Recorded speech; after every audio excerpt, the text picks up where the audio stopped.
Hi పిల్లలు, రోజంతా అల్లరి చేసి బాగా అలసిపోయారు కదూ. నాకు తెలుసులే.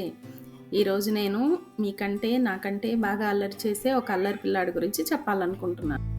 అవునా? ఎవరతను? అతనెవరో మీ అందరికీ తెలుసుకోవాలనుంది కదూ! అతనే యశోదమ్మ ముద్దుల కొడుకు, మన చిన్ని కన్నయ్య. ఓకే, ఇంకా ఆలస్యం చేయకుండా మనం కన్నయ్య కథని స్టార్ట్ చేసేద్దాం. ఓకేనా?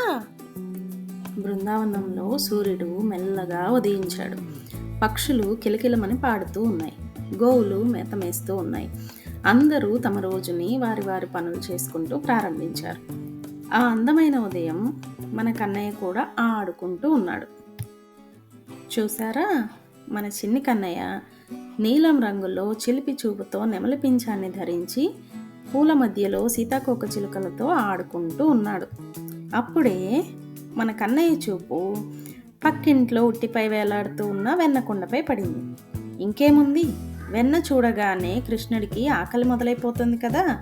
వెంటనే లేచి ఉట్టి దగ్గరికి వెళ్ళి చూశాడు. ఉట్టి చాలా ఎత్తులో ఉంది.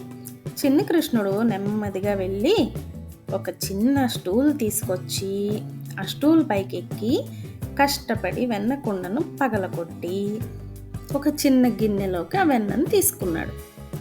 ఇప్పుడు దొంగిలించి తెచ్చిన ఆ వెన్న గిన్నెని తీసుకొచ్చి చక్కగా ఒక దగ్గర కూర్చుని హాయిగా తిందాం అనుకున్నాడు.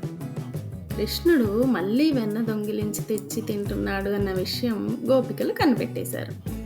ఇంకేముంది, గోపికలందరూ వెళ్ళి యశోదమ్మ దగ్గరికి కృష్ణుడి మీద కంప్లైంట్ ఇచ్చారనమాట. అమ్మా యశోదమ్మ, మీ చిన్ని కన్నయ్య మళ్ళీ మా ఇంట్లో వెన్న కుండను పగలకొట్టి వెన్న దొంగిలించి కూర్చొని హాయిగా తింటున్నాడు చూడు అని చెప్పారు. ఆ మాట వినగానే యశోదమ్మ నవ్వుని దాచుకుంటూ గోపికల ఫిర్యాదు వినిందనమాట.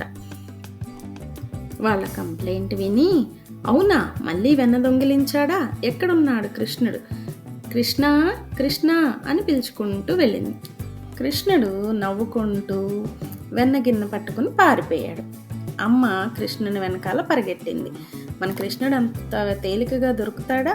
పరిగెట్టుకుంటూ వెళ్ళి ఒక స్తంభం వెనుక దాక్కున్నాడు. యశోదమ్మ వెతికి వెతికి అలసిపోయి మొత్తానికి కృష్ణుని పట్టుకుంది. అప్పటికే కృష్ణుడు యశోదమ్మ తన చేతిలో ఉన్న వెన్న గిన్నె ఎక్కడ లాక్కుంటుందో అని కంగారుగా వెన్న తింటుంటే వెన్న మొత్తం ముఖానికి బుగ్గలకి అంతా అంటుకుంది. యశోదమ్మ కృష్ణుణ్ణి ప్రేమగా పట్టుకుని, ఏంటి అల్లరి కన్నయ్య, మళ్ళీ వెన్న దొంగిలించావా? నీకు వెన్న కావాలి అంటే నన్ను అడగొచ్చు కదా, దొంగిలించి తినడం ఎందుకు అని అడిగింది. అందుకు కృష్ణుడు తల వంచుకొని చిన్నగా ఒక నవ్వు నవ్వాడు. ఆ నవ్వుకు యశోదమ్మ మనసు కూడా వెన్నలాగా కరిగిపోయింది. కృష్ణుణ్ణి ప్రేమగా దగ్గరికి తీసుకొని తన ముఖానికి అంటించుకున్న ఆ వెన్నంతా శుభ్రంగా తుడిచి మరలా ఇంకొక గిన్నెలో వెన్న వేసి ఇచ్చిందనమాట తినడానికి. ఈ విధంగా కృష్ణుడు రోజు ఎవరో ఒకళ్ళ ఇంట్లో వెన్న దొంగతనం చేస్తూ యశోదమ్మని, గోపికల్ని, తన స్నేహితుల్ని ఆట పట్టిస్తూనే ఉండేవాడన్నమాట. ఈరోజు విన్న ఈ కథ మీ అందరికీ నచ్చింది కదూ.